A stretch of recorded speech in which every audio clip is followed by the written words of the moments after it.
शायद स्वागत करता हूँ प्रभु के घर में आप सबका।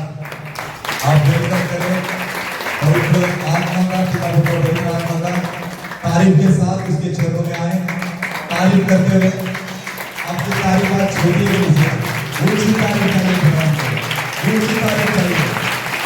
Hallelujah, hallelujah, hallelujah.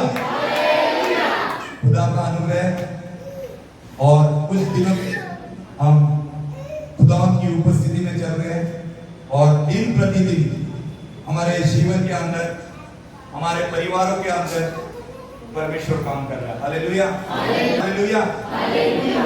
और परमेश्वर का अनुग्रह कहता है कि जब हम सच्चे मन से परमेश्वर के पास आते हैं, खुदावन हमारे हृदय को छूता है, हमारे जिंदगियों को छूता है और हमारे जीवन में बरकतें आती है। Hallelujah, hallelujah. आइए आज फिर से हम परमेश्वर की उपस्थिति में जोरदार हालेलुया का नारा लगाए और खुदा को धन्यवाद दे। 7 बार हालेलुया बोलेंगे, बोलो hallelujah, hallelujah, hallelujah, hallelujah, hallelujah, hallelujah, hallelujah. आमीन। आप सुनेंगे और खुदा की महिमा करेंगे। जब हम खुदा के पास आते हैं, देखो कोविड जैसी बीमारी से परमेश्वर ने उस बंदे को बचाया और इनको भी कोविड होने नहीं दिया। इतना हमारा महान परमेश्वर है। जब हम विश्वास से परमेश्वर के साथ चलते हैं और विश्वास से मांगते हैं, परमेश्वर ने जैसे इनके मामा के और राखी के जीवन में कार्य किया, खुदा आपके भी जीवन में कार्य करेगा। हालेलुया। आइए हम आपकी गवाही को सुनते हैं।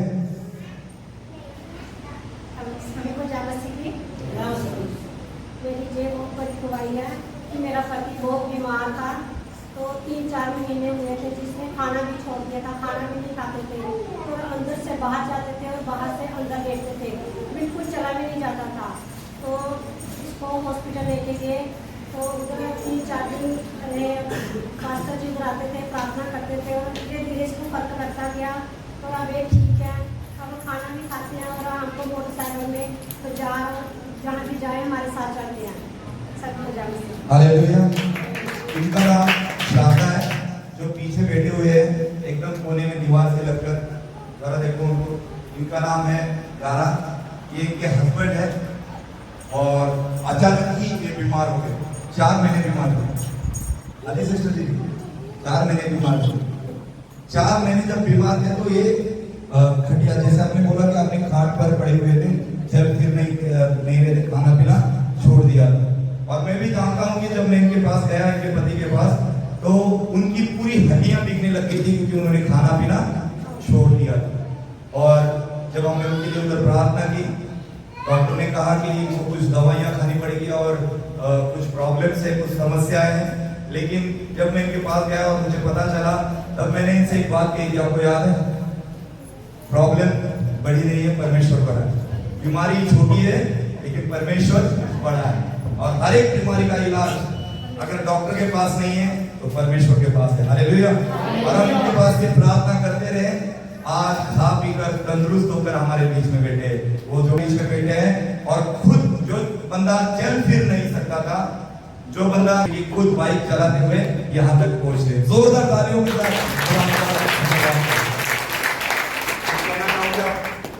बोलना चाहती हूँ कि जो काम कोई भी नहीं कर सकता, डॉक्टर भी नहीं कर सकते, वो काम परमेश्वर कर सकता है। हालेलुया।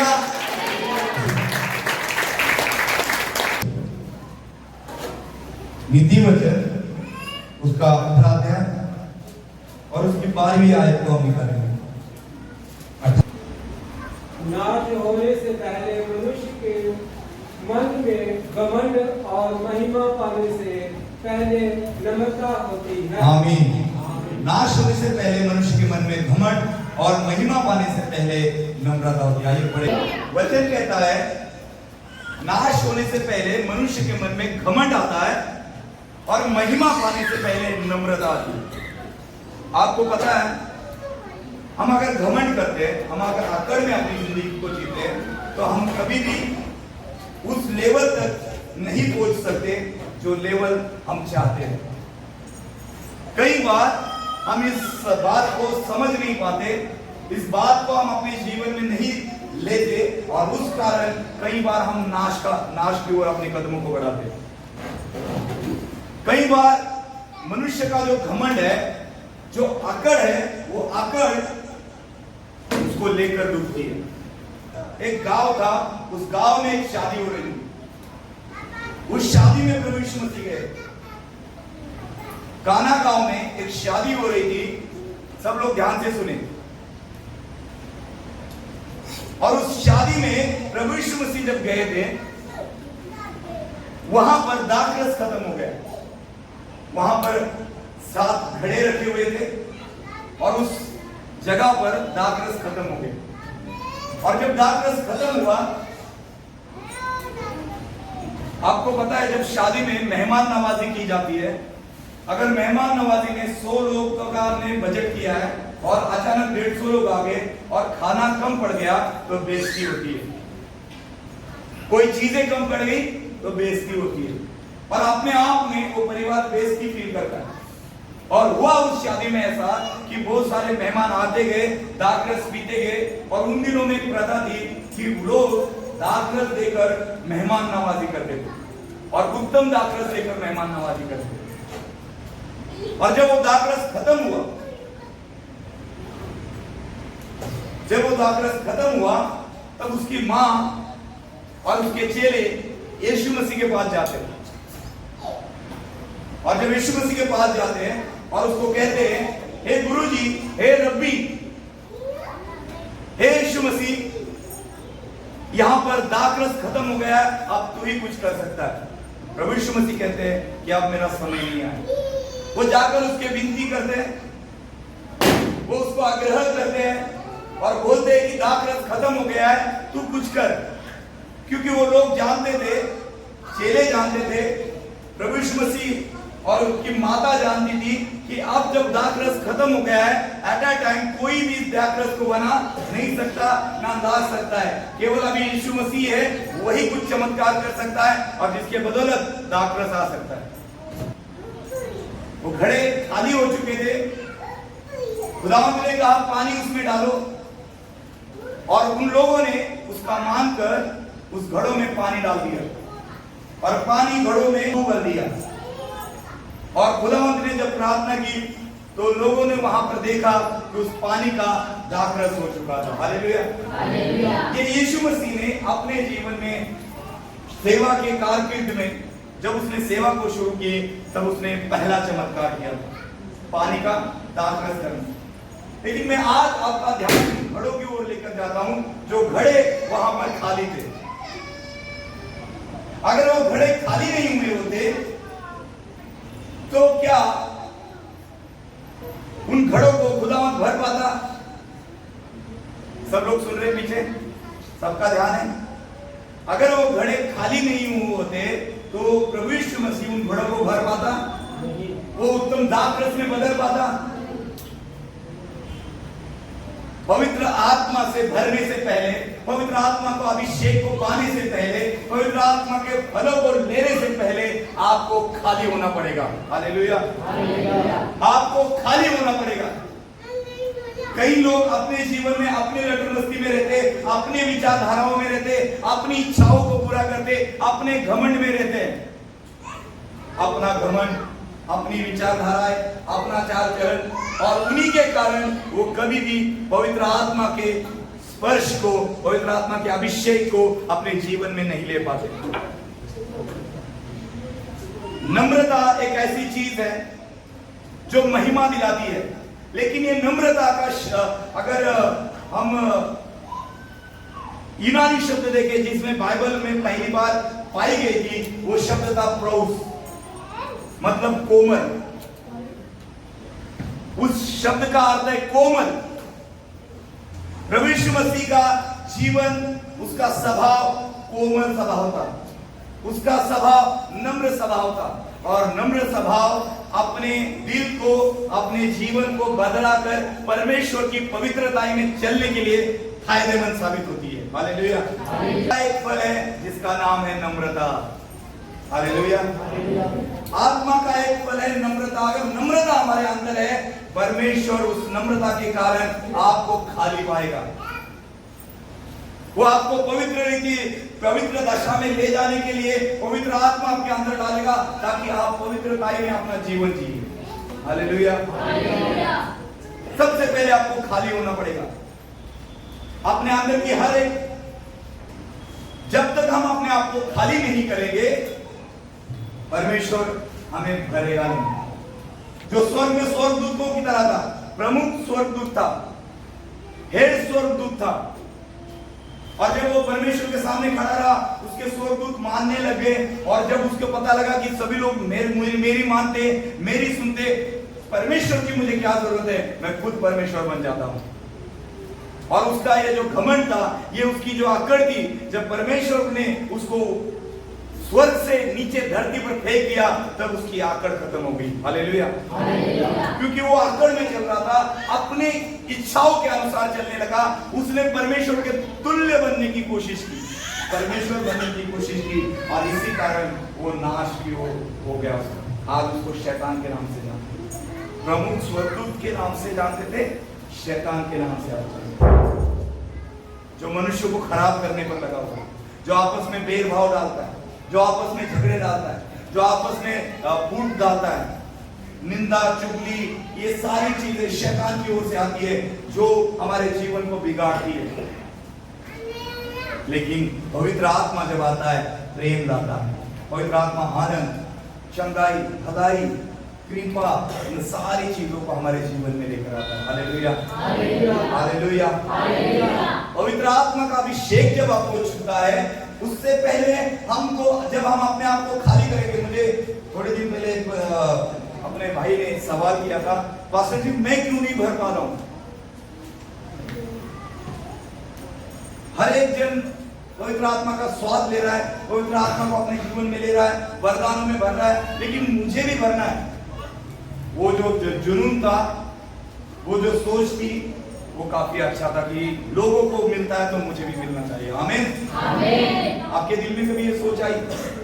कभी लोगों को देखकर कि लोग पवित्र आत्मा से भर रहे हैं, लोग अन्य भाषा बोल रहे हैं, वो भर रहा है, उसके अंदर काम हो रहा है, मेरे अंदर क्यों नहीं? प्यास, जब तक प्यास ना हो पानी का कोई मतलब नहीं है। अगर आपको प्यास है किसी चीज की, तो पानी काम आएगा। अगर प्यास ही नहीं है, तो पानी तो आपके लिए बेमतलब का है। Hallelujah, hallelujah. उसने क्या किया? राजा बन गया तो उसको घमंड चढ़ गया। उसको लगा मेरे जैसा कोई नहीं, सब लोग मेरी सुनते, सारी पृथ्वी का राजा मैं हूं। अगर मैं किसी को आज्ञा देता हूं तो वो उसके अनुसार करता है। उसको वो घमंड चढ़ गया, और उसने क्या किया? परमेश्वर के जो पवित्र बर्तन थे, जब उसने युद्ध तकवाए थे, उन बर्तनों को मंगाया और उसको उसमें शराब पीने शुरू कर दी। केवल घमंड के कारण गलत काम कर गया, और उसका नतीजा उसकी मौत हुई। हालेलुया। पवित्र चीजों को जो बिगाड़ने की कोशिश करता है, पवित्र चीजों को जो बिगाड़ने की कोशिश करता है, वो नाश नाश और नाश ही हो जाता है उसका। Hallelujah, hallelujah. इसीलिए अपने अंदर की जो गलत बातें हैं, चाहे हो सकता है कि मेरे जीवन के अंदर एक गलत बात है, हो सकता है मैं झूठ बोलता हूं, हो सकता है मैं गाली देता हूं, हो सकता है मैं निंदा करता हूं, हो सकता है मैं चोरी करता हूं, हो सकता है मैं बहुत अनगिनत पापें करता हूं, या ऐसी चीजें करता हूं जो खुदावंद को पसंद नहीं, जो पवित्र आत्मा को पसंद नहीं, और जिस कारण पवित्र आत्मा मुझे छू नहीं रहा, पवित्र आत्मा मुझे भर नहीं रहा। उन चीजों को जब हम छोड़ते, खाली बर्तन हो जाते, तब खाली बर्तन में भरा जाता है। हालेलुया,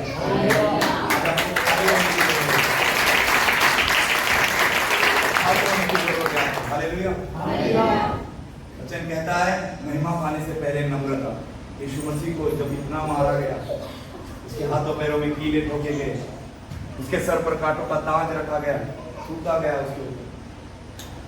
उसको नंगा किया गया, उसके कपड़े फाड़कर उसके हाथों पैरों में कीले ठोके गए, उसको कोड़ों की मार लगाई गई, फिर भी वो नम्र रहा।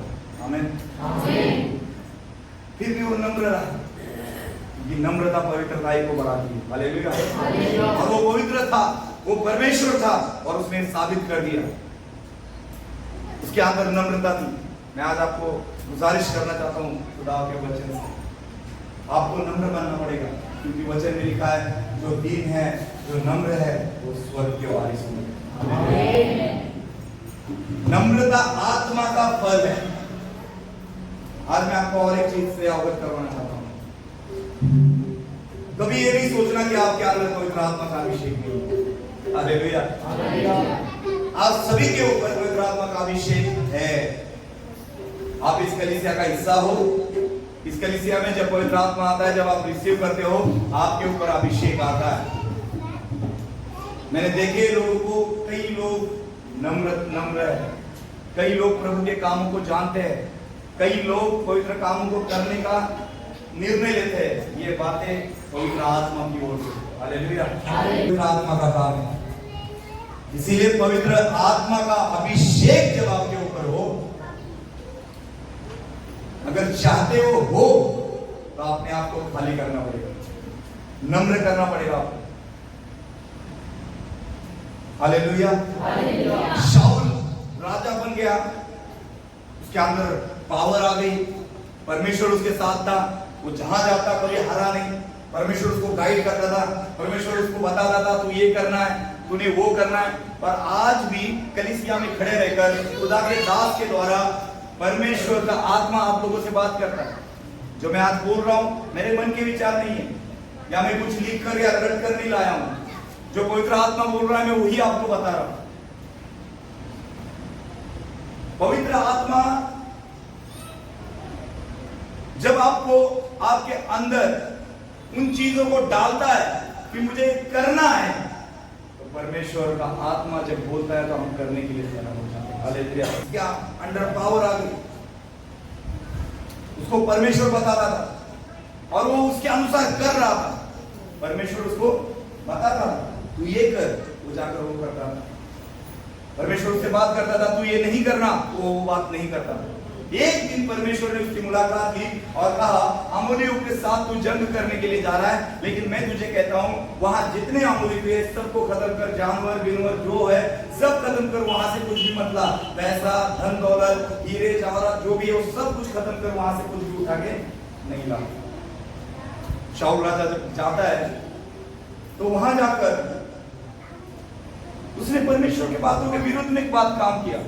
परमेश्वर ने क्या सब कुछ खत्म कर, लेकिन उसने क्या किया, वहां के लोगों को युद्ध होने के बाद वहां की जो अच्छी वस्तुएं हैं वो अच्छी वस्तुएं लेकर अपने साथ आ गया, और जिस बात के कारण परमेश्वर उस पर क्रोधित हो गया। हम कई बार क्या करते पता है, वचन सुनते, वचन के अनुसार अपने कानों को ध्यान देकर सुनते कुछ लोग, और यहां से बाहर जाते ही कुछ लोग तो भूल ही जाते हैं क्या बोला था, वचन पता ही नहीं। वचन को जब हम ध्यान से सुनते हैं और उसके अपने जीवन में अप्लाई करते हैं और उसके अनुसार चलते हैं तो परमेश्वर आपको आशीष देता है। हालेलुया। हालेलुया। इस कान से सुनकर इस कान से छोड़ देने वाले लोग कभी भी सफल नहीं होते। शाऊल ने वही बात की, परमेश्वर ने बोला लेकिन परमेश्वर के विरुद्ध में उसने काम किया। कई बार हम वचन सुनते, ये मत करो, वो मत करो, ऐसा करो, वैसा करो, पवित्र आत्मा आपसे बात करता है। पवित्र आत्मा उसके दास के द्वारा आपको बताता है ये मत करना भाई, ये करना बहन जी, ये सारी बातें बताते रहता है। लेकिन हम कई बार अपने पावर में या अपने घमंड में, अपने ईगो में अपनी मर्जी करते हैं, तब परमेश्वर खेदित होता है और उसका परिणाम क्या हुआ, श्राप, दुख, तकलीफें। शाऊल ने कितनी तकलीफें सही, एक आज्ञा का उल्लंघन करने के बाद शाऊल ने बहुत सारी तकलीफों को सहा, बहुत सारी परेशानियों को सहा। आखिरकार एक दिन ऐसा आया कि उसने अपने आप को तलवार मारकर मारने की कोशिश की, भी वो नहीं मरा। ऐसी यातनाएं, ऐसा दुख, ऐसी ताड़ना शाऊल को मिली, केवल उसने परमेश्वर की बात को नहीं माना। आज परमेश्वर का वचन आपको कह रहा है अपना घमंड छोड़ो, अपनी अकड़ को छोड़ो, अपने अंदर की बुराइयों को छोड़ो, झूठ बोलना छोड़ो, निंदा करना छोड़ो, चुगली करना छोड़ो, झगड़े करना छोड़ो, एक दूसरे के विरोध में बातें करना छोड़ो। क्योंकि परमेश्वर विरोधियों के साथ नहीं, परमेश्वर विरोधियों के सामने मेज को बिछाने वाला परमेश्वर है। हालेलुया। इसीलिए एक दूसरे से प्रेम करो। वचन कहता है एक दूसरे से प्रेम करो, और ये बातें जब आप करना शुरू होते हो ना, तब अपने आप को आप रिक्त कर देते हो, अपने आप को खाली कर देते हो। और जब आप खाली हो जाते हो, पवित्र आत्मा आपको भरना शुरू हो जाता है। हालेलुया। पानी जो घड़ों में जो पानी भरा गया ना, वो पानी पवित्र आत्मा को दर्शाता है। पवित्र आत्मा भरने का काम करता है और उसको दाख रस बनाने का काम प्रभु यीशु करता है। हालेलुया। जब वो दाख रस इतनी स्वादिष्ट बनी, आपको पता है जब वो दाख रस बन गई और उसके बाद जितने लोगों ने पहले पी ली थी, उन्होंने जब दोबारा उस दाख रस को पिया तो उस शादी का जो ओनर था उसको जाकर बोलते हैं कि ये दाख रस तूने कहाँ रखा था अभी तक छुपा के, इससे पहले हमको क्यों नहीं पिला, इससे पहले तूने हमें भड़कूस दाख रस पिलाया, लेकिन अभी जो हम पी रहे वो उत्तम है। हालेलुया। हो सकता है लोगों के जीवन में आपकी जिंदगी इससे पहले भड़कूस हो, वो आपको कुछ भी ना समझते हो, लेकिन जब आप अपने आप को खाली कर कर परमेश्वर के सामने आओगे बहन, परमेश्वर आपको भरेगा पवित्र आत्मा, और जब पवित्र आत्मा भरेगा, चाहे कोई भी हो, उसके नजर में परमेश्वर आपको उत्तम दाख रस बनाएगा। हालेलुया। आत्मा का अभिषेक हमारे जीवन में बहुत जरूरी है। पवित्र आत्मा भरेगा। आप बोलोगे पास्टर जी क्या हो गया, एक महीने से हमें पवित्र आत्मा के बारे में सिखा रहे हैं। पवित्र आत्मा से भर जाओ, शंकाएं ऑटोमेटिक मिलेगी। पवित्र आत्मा का अभिषेक ले लो, कर्जे मुक्त जाएंगे। पवित्र आत्मा का अभिषेक ले लो, बंधन चक्रे सिर से उतर जाएंगे, शैतान शर्मिंदा हो जाएगा। इसलिए हमें पवित्र आत्मा का अभिषेक, पवित्र आत्मा के मस्से की जरूरत है। जब पवित्र आत्मा का मस्सा आएगा, जब पवित्र आत्मा का अभिषेक आएगा, वचन में क्या लिखा है, पीछे हमने करीब वो लगाया, क्या लिखा है, जब पवित्र आत्मा तुम पर आएगा तुम सामर्थ्य पाओगे। बोलिए सब मिलकर, जब पवित्र आत्मा तुम पर आएगा